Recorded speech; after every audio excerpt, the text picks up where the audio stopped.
and CBS and Owen, let's see, 41%, CBS 35%, Gravis 44%. We're really doing good. So I'm not going to bother you. I will tell you, in South Carolina, we're 35%, way, way, way above anybody else. And in Iowa, CNN was, we're 33 to 20. So we're way up, and actually some other polls. Actually, the closest is Iowa, and I love Iowa. And I'm going there right after this, going up to New Hampshire, I'm going to Iowa. Because I want to win Iowa. Everyone says, don't say that. Don't say you're going to win. Just say you're going to do well. That's the closest. But I can't do that. You know, the safe way is to say, well, I think I'm going to do it. I want to win Iowa. Let's see. We've done great.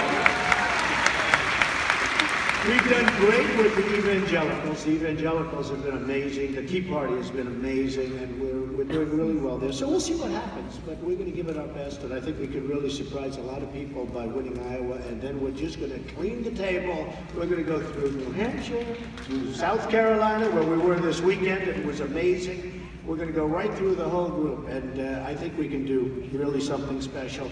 And we're going to protect Christianity. And I can say that. I don't have to be politically correct. We're going to protect it. You know? And I asked Jerry and I asked some of the folks, because I hear this is a major theme right here, but 2 Corinthians, right? 2 Corinthians 3:17. That's the whole ballgame. Where the Spirit of the Lord, right? Where the Spirit of the Lord is, there is liberty. And here there is Liberty College, but Liberty University, but it is so true.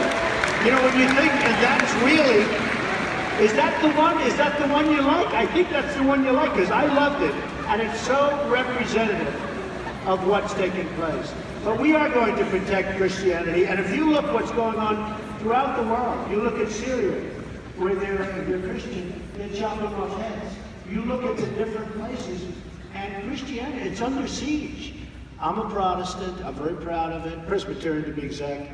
But I'm very proud of it. Very, very proud of it. And we've got to protect, because bad things are happening. Very bad things are happening. And we don't, I don't know what it is, we don't band together. Maybe other religions, frankly, they're banding together and they're using it. Here we have, if you look at this country, it's got to be 70%, 75%, some people say even more, the power we have. Somehow we have to unify. We have to band together. We have to do really, in a really large version, what they've done at Liberty, because Liberty University has done that. You've band together, you've created one of the great universities, colleges, anywhere in the country, anywhere in the world, and that's what the country has to do, that around Christianity. So get together, folks, and let's do it, because we can do it.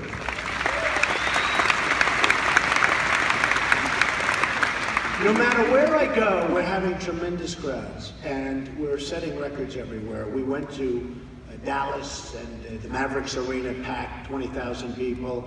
Oklahoma, 20,000 people. Mobile, Alabama, 35,000 people. No matter where we go, it's only, even here, I understand you have rooms all over with the various equipment to show on the screens. You have a much better location than they do, but I won't tell them that. We're just going to cut that off. But you have rooms all over with the media equipment, and no matter where we go, because I will tell you, this is a movement. There's a movement going on. We want to take our country back. Our country is disappearing. You look at the kind of deals we make. You look at what's happening. Our country is going in the wrong direction, and so wrong, and it's got to be stopped, and it's got to be stopped fast. We can't go another 4 years. I know that maybe Hillary will be here, and if she is, you can play this back. We can't have another 4 years of Barack Obama. We can't have another 4 years of Hillary Clinton.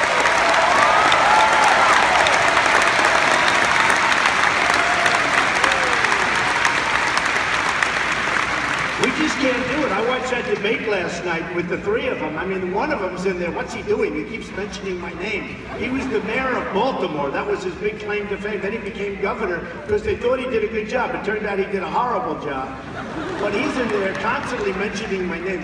Every Donald Trump, Donald Trump. I said, why does he have to talk about me? You know, look at the job this guy's done. And then the other two, you know, you have a socialist who was here actually. But you have a socialist, and you have, and I was going to say you have a socialist, could be worse than that, okay? It could be much worse than that. And you have Hillary, and just, if anybody watched that debate class name.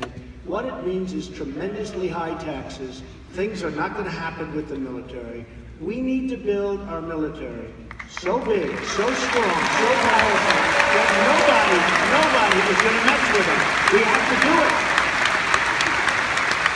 You know, General Orellana left recently, and he said our military is the least prepared that it's been in generations. The least prepared.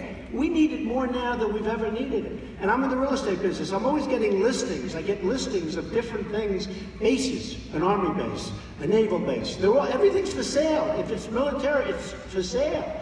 And we can't have that. We're going to build it big. We're going to build it strong. Hopefully, we're never going to have to use it. You know, we're going to make it so strong nobody's going to want to mess. That's really what we have to do. And in the end, that's cheaper than this nonsense we're doing right now where nobody respects us. They're laughing at us. We don't know what we're doing. We can't beat ISIS.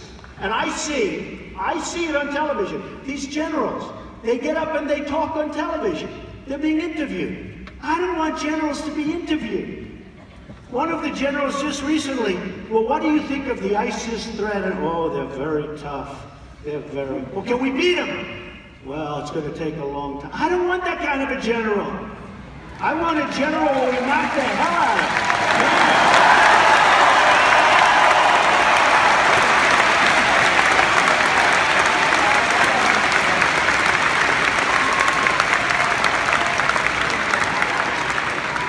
And my generals, by the way, they're not going on television, okay? So the enemy can learn all about it. Oh, well, then we attack. How about President Obama recently? We're sending 50 people up there, our finest. What does he have to say that for? Why does he say it? They have a target on their back. They are looking for those 50 people. They're looking for those 50 people right now, more than any other people. What does he have to say? Why can't he just do it and not talk about it, right? Why can't he do it and not talk about it? When the war in Iraq started, I was very opposed to it, I have to tell you. And I came out and it was very strong that I was opposed to it. And now I get, I used to take a little heat on that, but now I get a lot of credit for it. But in 2003, 2004, I said, if you do that, you're going to destabilize the Middle East. It's going to be a disaster. One or the other, whoever we're going to knock out, because we can knock them out pretty easily, is going to take over. The one that's not knocked out is going to take over. So we knock out Iraq. Iran is taking over the Middle East. We have totally destabilized the Middle East. And I said this in 2004. We have totally destabilized the Middle East. It's a disaster. And you look at this new Iran deal, which took forever to get done. You look at how bad it is and how one-sided it is. You look at how one-sided this deal is. And yesterday I heard we're getting our hostages back.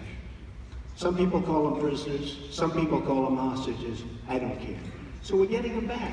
And then I heard, well, wait a minute, we're paying a big price. They're getting 7 back, we're getting actually 4. They say 5, but the other one they can't find, he's in Iran. I tell you what, that's that's another thing we're going to be looking into. And we're getting 4 back, they're getting 7. They're getting 14 off of the Interpol watch list. These are real bad customers. They're getting all sorts of advantages, including free market oil. They're getting unbelievable advantages. They're going to be an immensely wealthy country and a wealthy terror country, and they're getting $150 billion. So when our sailors were captured last week, I said that's one of the saddest things that I've seen, when those young people were on their hands and knees in a begging position with their hands up and thugs behind them with guns. And then we talk like it's okay. It's not okay. It's lack of respect. We can't let that happen to this country. It's lack of respect. And we're not going to let it happen to this country. We're going to be strong. We're going to be vigilant. We're going to have powerful borders and strong borders. And look what just happened this morning. I don't know, for any of you that have been seeing the news or reading the news, 3 people have just been kidnapped in Iraq.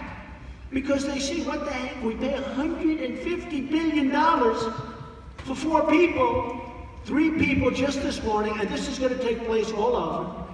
They should have come back as part of the deal 3 years ago when they started talking about the deal. Not now. Not now.